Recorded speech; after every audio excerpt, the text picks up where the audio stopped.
نہیں منظور مغز سر کا آماس، مجھے آماس کہتے ہیں سوجن آ جانے کو، یعنی کہ مجھے منظور نہیں ہے کہ ہمارے سر میں سوجن آ جائے، کس سبب سے؟ پڑھائی کے بوجھ سے، پڑھنے کے فکر میں، تعلیم حاصل کرنے کی فکر میں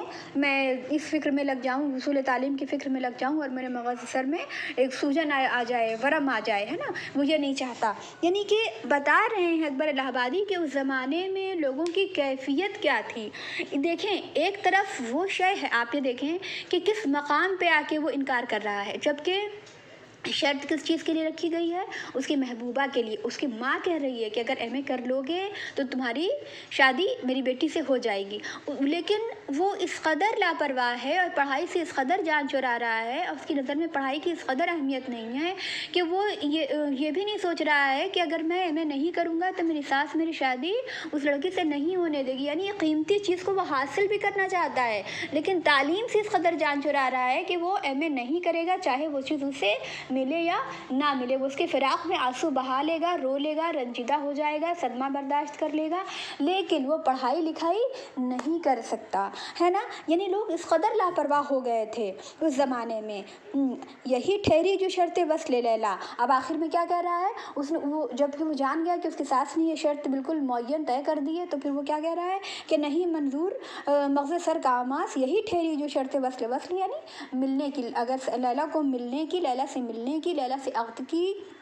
لیلا کے وصال کی شرط اگر یہی ٹھہری کہ میں ایم اے کر لوں تو کیا ہے؟ تو استعفیٰ میرا با حسرت و یاس، یعنی اب وہ کیا کہہ رہا ہے؟ استعفیٰ میں نے ریزائن کر دیا، میں نے اس نوکری سے میں ریزائن کرتا ہوں، اب میں تمہاری بیٹی سے شادی بھی نہیں کروں گا اور مجھے تمہاری بیٹی سے محبت نہیں کرنی۔ با حسرت و یاس یعنی رنج کے ساتھ، مصیبت اور پریشانی کے ساتھ،